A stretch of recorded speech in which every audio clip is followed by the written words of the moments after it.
I've always believed that music is more than entertainment. It's healing, it's history, ito din ang pagkatao natin. Puno ang sa awitin tong ito, sana'y maibigan mo. I grew up watching how one song, one gig, one stage could put food on the table and hope in the heart. That's why music isn't just something I admire. It's something I carry in my journey, even now as a public servant. Eto na!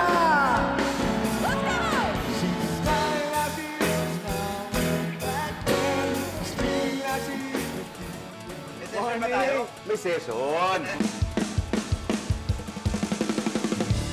It's not just a show, but a safe space. If you follow the sunset, ikaw na ang may sabi. A home for the heart behind the hits. A stage where artists, whether legends or rising voices, eto tayo sa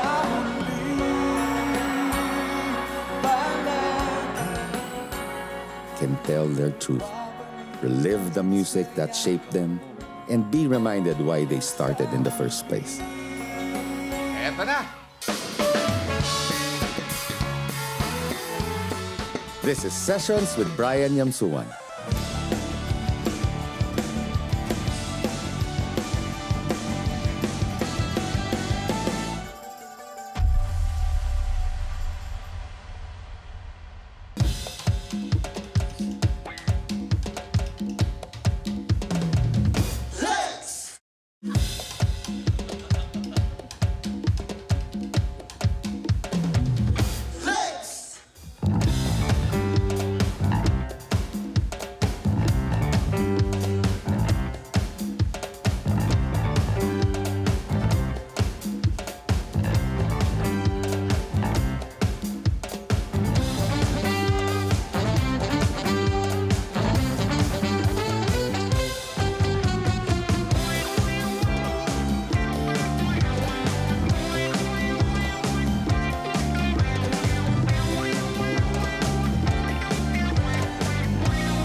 Sahig ay nagliliyang pag ikaw ay sumasayaw.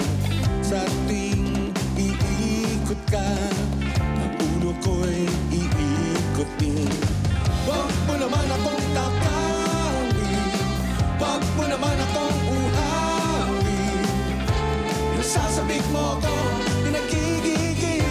Pinasasabik mo ko, pinagigigil. Pinasasabik mo ko, pinasasabik mo ko. Legs mo ay nakakasilaw. Legs mo ay nakakatunaw. Legs mo ay nakakasilaw. Legs mo ay nakakasilaw. Legs mo ay nakakatunaw. Legs mo ay nakakasilaw.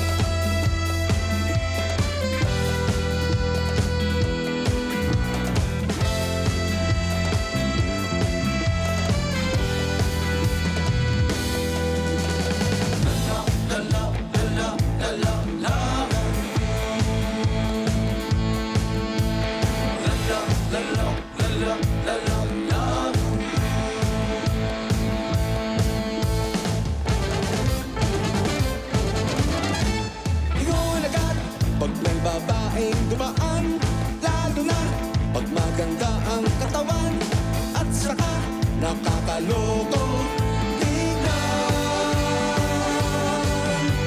Kaming lahat ay binata pa naman, wala kaming mga asawa at nobya. Hindi pa rin naman kami pumapalya. Mahilig kami sa magagawa.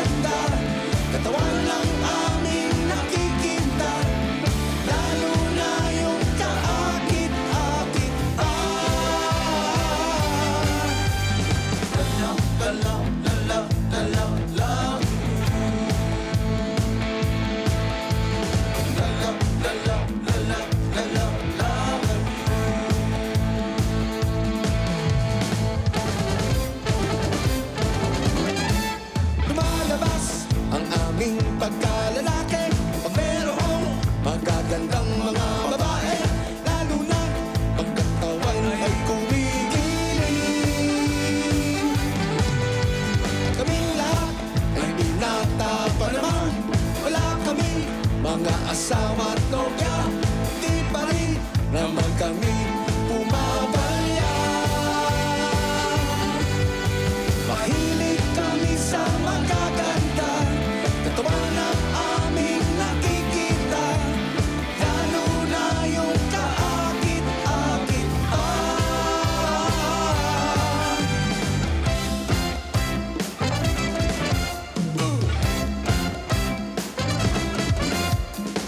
Katawan, katawan, katawan, katawan, oh, katawan.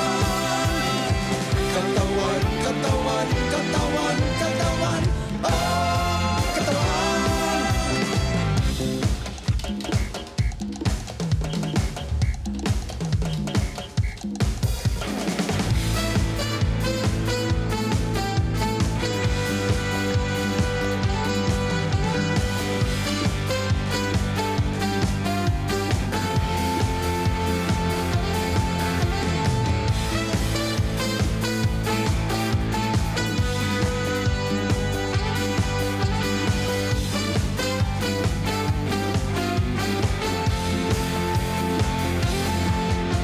Mahilig kami sa magaganda, katawan ng aming nakikita, lalo na yung kaakit-akit pa.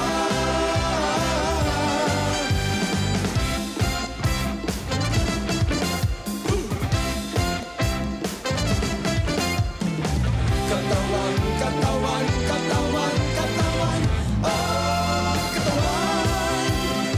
Katawan, katawan, katawan, katawan, oh, katawan. Katawan, katawan, katawan, katawan, oh, katawan. Katawan, katawan, katawan, katawan, oh, katawan.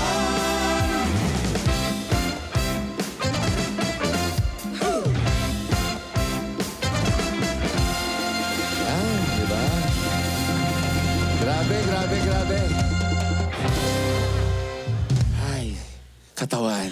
Welcome to Sessions with Brian Yamsuan. Siyempre, kasama ko pa din pala isa sa mga inyong paboritong banda, ang Yam Jam Live.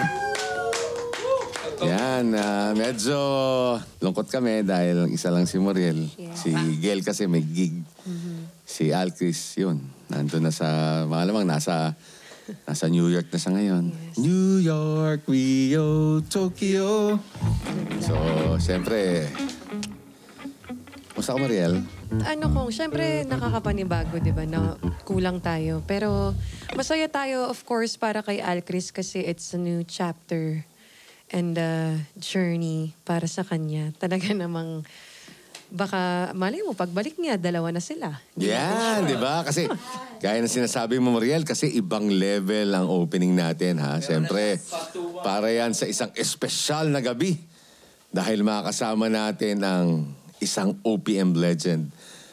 Alam niyo ba na karamihan ng kanta ng Hagibis? Hagibis, itong kinata natin ngayon, itong Legs, Katawan, di ba? Lahat mga iconic, mga sitcoms nung panahon natin. John Bunda. Diba nakatingin mo rin? Panahon natin, John Bunda. Yan. Di ba? Ito yung mga iconic. Kasi ang kumanta halos lahat ng mga kanta ng Hagibis during the time, siyempre, ang guest natin tonight, si Sir Mike Hanopol. Di ba? Ang nagsulat niyan. Habang miyembro siya ng, habang miyembro pa siya ng Juan de la Cruz. Ang ginawa niyang kanta ngayon, kaya grabe, itong ating rock icon ay sumusulat ng kanta para sa kanila. Kaya naman, dream come true. Para sa akin to, talagang solid talaga to. The best. Yan, di na solid the best na. Na makasama siya ngayon tonight. Kaya, alam mo, siyempre, napakahalaga nito sa akin kasi for the information of everybody, si Mike Hanopol and my dad were very close. Kasi ito si Mike Hanopol, roadie ng daddy ko yan. Talaga? Roadie siya, para siyang Renz. Sa atin, di ba? Tapos, nagkaroon siya ng pagkakataon na maipamalas yung kanyang skills bilang isang musikero. Kasi yung gitarista ng daddy ko nakipagtanan. Uso kasi yung tanan ng mga panahon nila. So, nakipagtanan, wala silang gitarista, nandun si Mike, roadie. Sabi niya, sir, pwede naman ako eh. Magaling naman ako mag-gitara. So, that started it all. And then after that, nung nakabanda nila si Mike, nagsama sila sa ilang banda. And then soon after that, my dad left for Taiwan. And then nung pagbalik niya, Mike Hanopol na siya ng Juan de la Cruz. Kaya grabe. Kaya solid to. Kaya itong programa nating to. Ito, hindi lang to puno ng kantahan at kwentuhan kasi itong gagawin natin, napakaganda nito. Marami kayong matututunan, marami kayong makukuha mga pulot at aral dito sa sasabihin natin. Pero siyempre, stay tuned lang kayo because tonight, we will rock on, di ba? And siyempre, di ba? Rock on tayo. Katawan, katawan, katawan, oh, katawan. Katawan, katawan, katawan, katawan, oh, katawan. Katawan, katawan, katawan, katawan, oh, katawan. Sessions with Brian Suwang. We'll be right back. Rock and roll!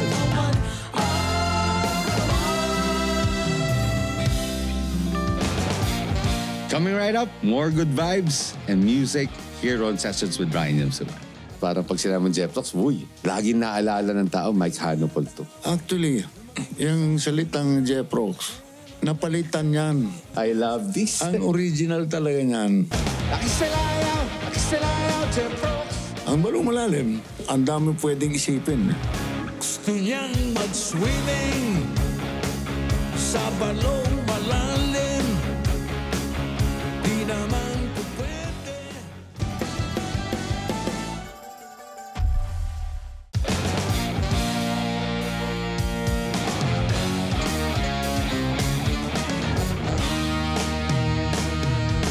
May mga tao na maging sa hirap, meron laging sa laya, puro sarap.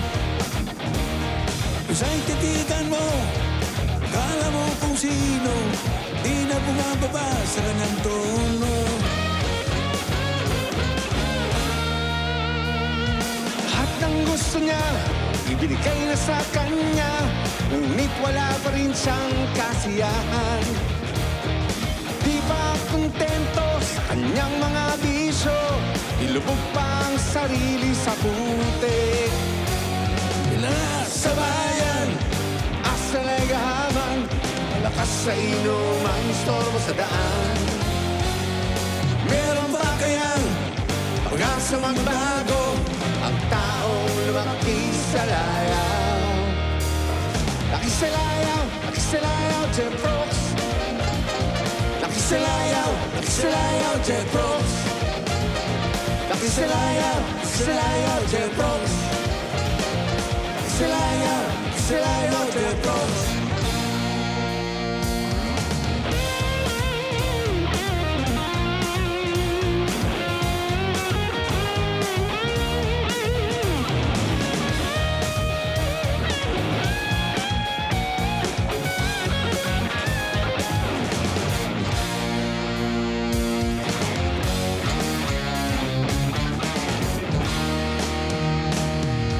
sobra sa tigat, di na mabuhat, sobrang sa tamad nating hubad.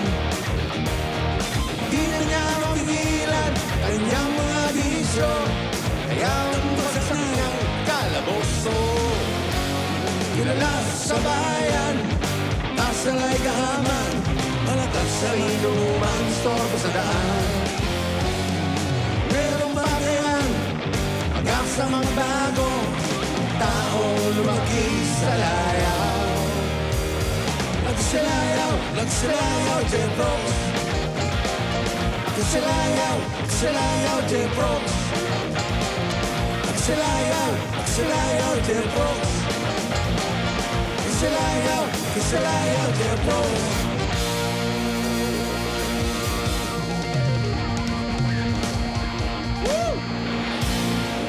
Rock and roll, di ba? Grabe. Solid! Welcome to Sessions. Sir Mike, naging isang karangalan talaga. Grabe. Grabe, isang karangalan to makasama namin kayo ngayong gabi. Sobra. Sobra. Mike Hanopol to, ladies and gentlemen. Di ba parang talagang iba talaga. Kasi alam nyo, Sir Mike, idol na idol ko kasi kayo eh.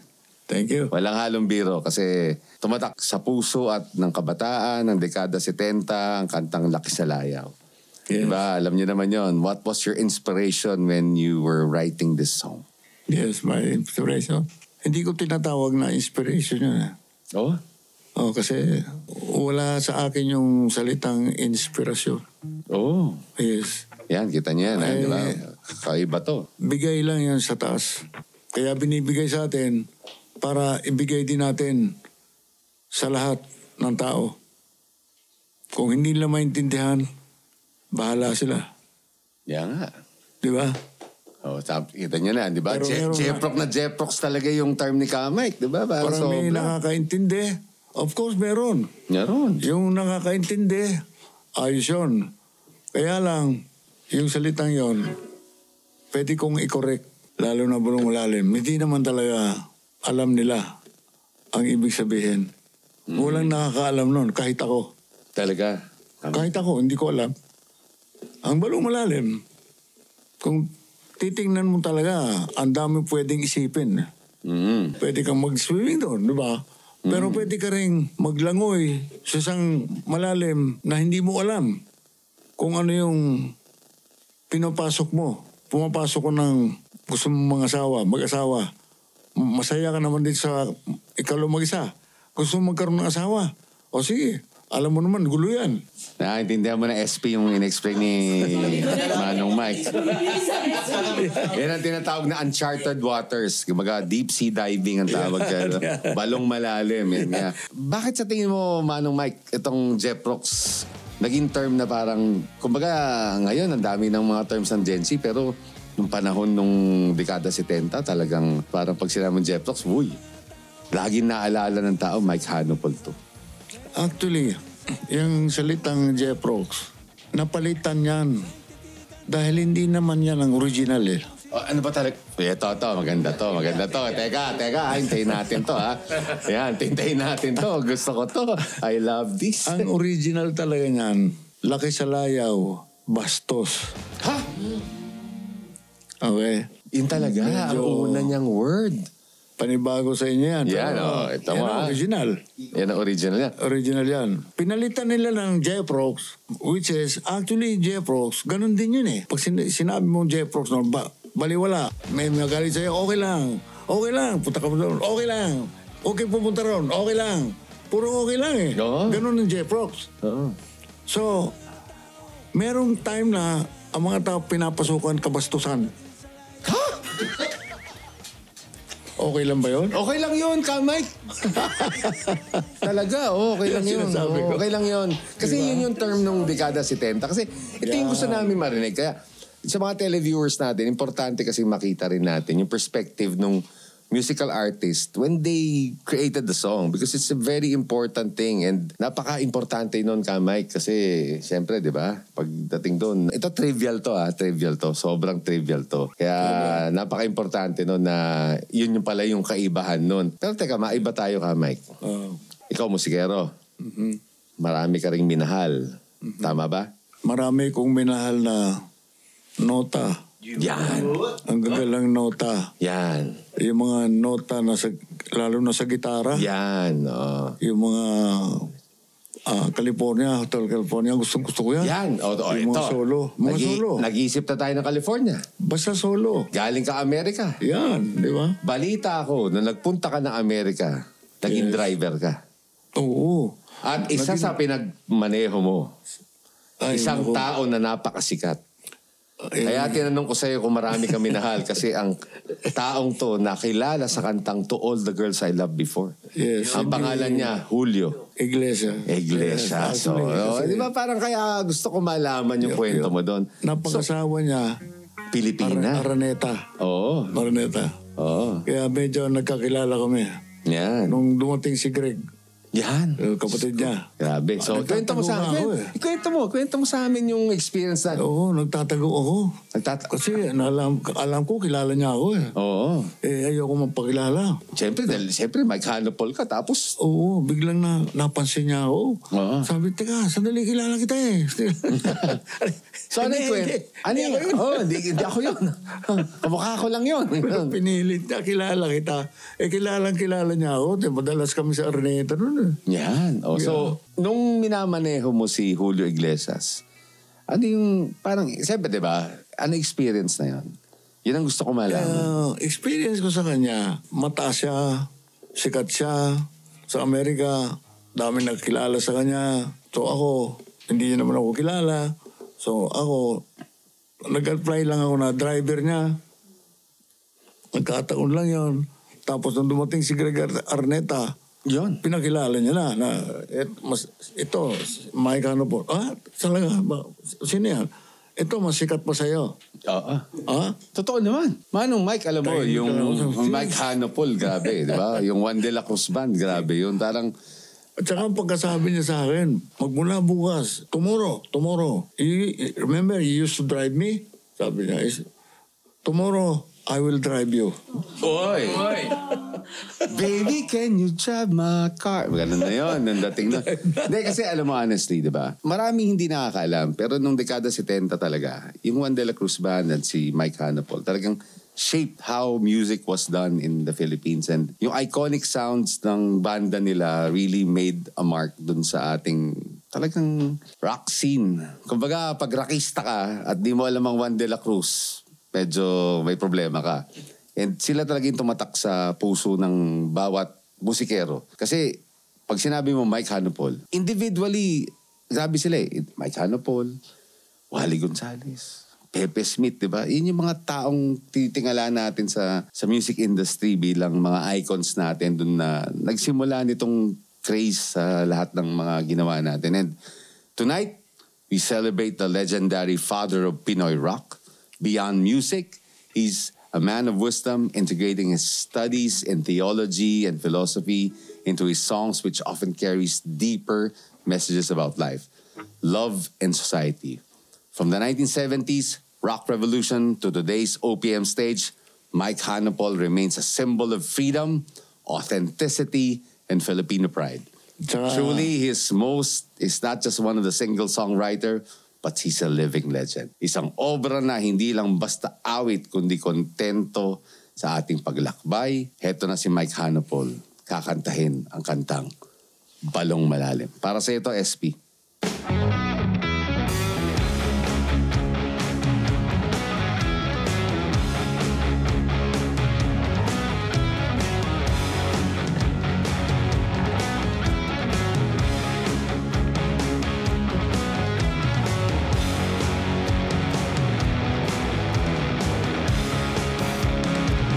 Gusto niyang mag-swimming sa balong malalim.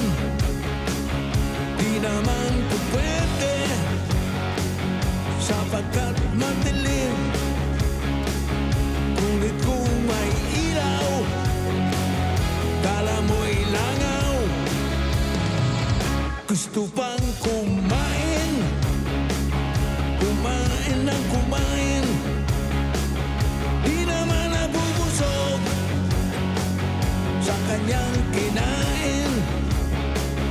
Di niya na inisip yun ay hindi sa atin.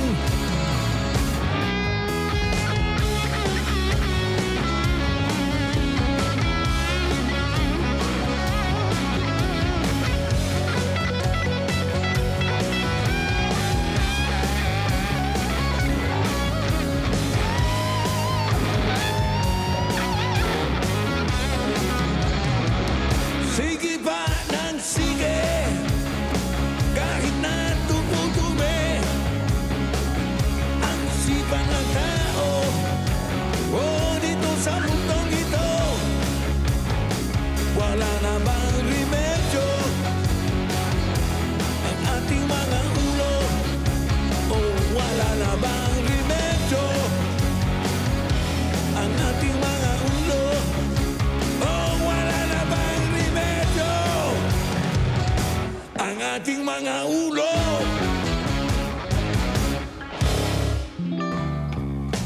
Coming right up, more good vibes and music here on Sessions with Brian Nimson.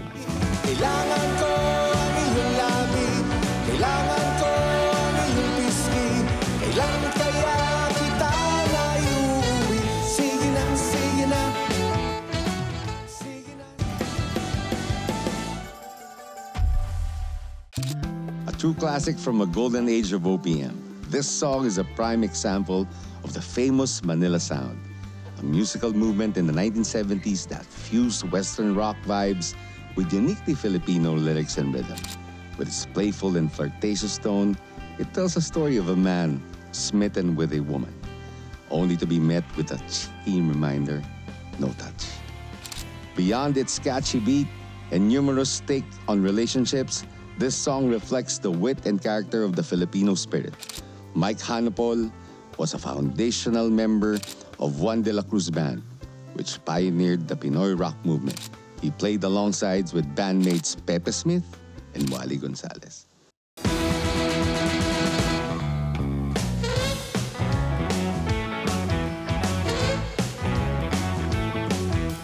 Dead na dead talaga ako sa mga pakembot-kembot mo.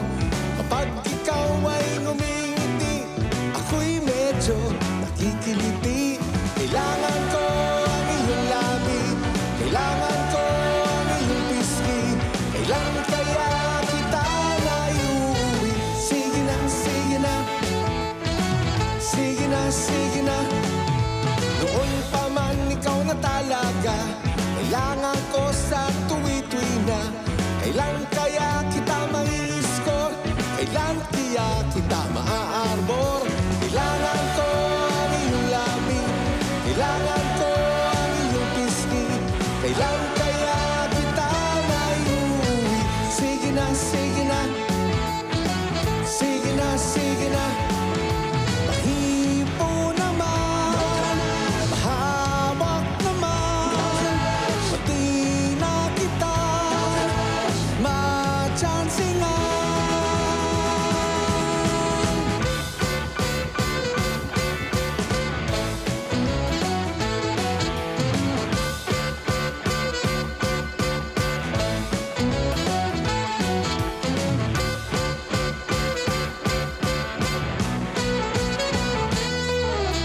Makad ka, ika'y nakakatukso, nakakabaliw ang bewang mo. Ako'y nadyadyahing lumapit sa'yo, masyadong class sa mga forma mo. Kailangan ko ang iyong labi, kailangan ko ang iyong pisngi, kailan kaya kita maiuwi. Sige na, sige na, sige na, sige na. Pahipo naman, mahawak naman, di na kita matsansingan. Kailangan ko ang iyong labi, kailangan ko ang iyong pisngi, kailan kaya kita maiuwi. Sige na, sige na, sige na, sige na. Kailangan ko ang iyong labi, kailangan ko ang iyong pisngi, kailan kaya kita maiuwi. Sige na, sige na. Coming right up, more good vibes and music here on Sessions with Brian Nimson. Sa pagsapit ng dilim, ako'y naghihintay pa rin. Beep, beep, beep, beep. Sabi ng tsupenansin. Beep, beep, beep, beep.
At sa gitna ng rock and roll energy, ito naman yung mga tipo ng awit na punong-puno ng damdamin. Salamat Muriel for your rendition of the song Himig ng Pag-ibig.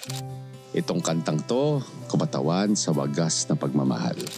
A song that has stood the test of time, a true classic from the legendary folk rock band Asin, which was released in 1979. Talagang timeless masterpiece.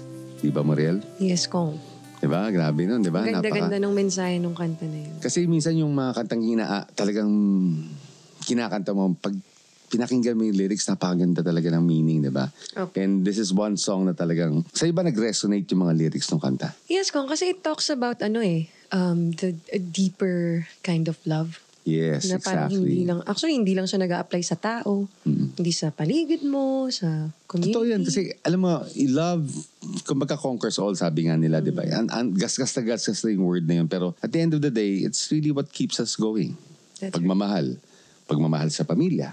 Pagmamahal sa kaibigan. Pagmamahal sa lahat ng bagay na gusto natin, tulad ng musika. That's right. Everybody becomes a musician because yung passion, yung love nila for the craft. Minsan, kahit na magkano lang ibigay sa atin, makatugtog lang tayo, okay na tayo, di ba? So, yun eh. Kaya, what a beautiful reminder from Asin of how love can inspire, uplift, and set our spirits free. Magbabalik pong Sessions with Brian Yamsuan.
Coming right up, more good vibes and music here on Sessions with Brian Yamsuan.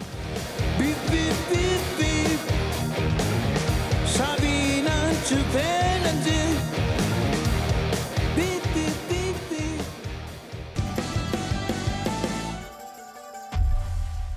Happy birthday to you. Happy birthday. Parang 25 ako ah. Happy birthday to you. Happy birthday to you. Happy birthday to you. Happy birthday. Happy birthday. Happy birthday to you. Grabe. Make a wish. Make a wish.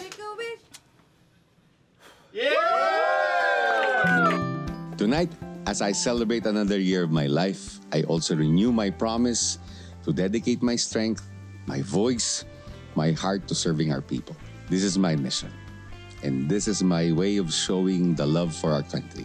Public service, it's not a privilege, but a responsibility.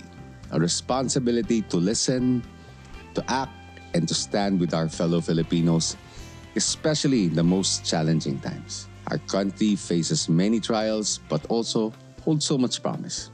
I believe if we truly love our nation, we must work together to nurture it. Not just with words, but with action.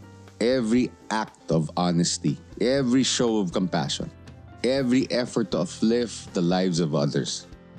These are the real gifts we can offer to our beloved Philippines.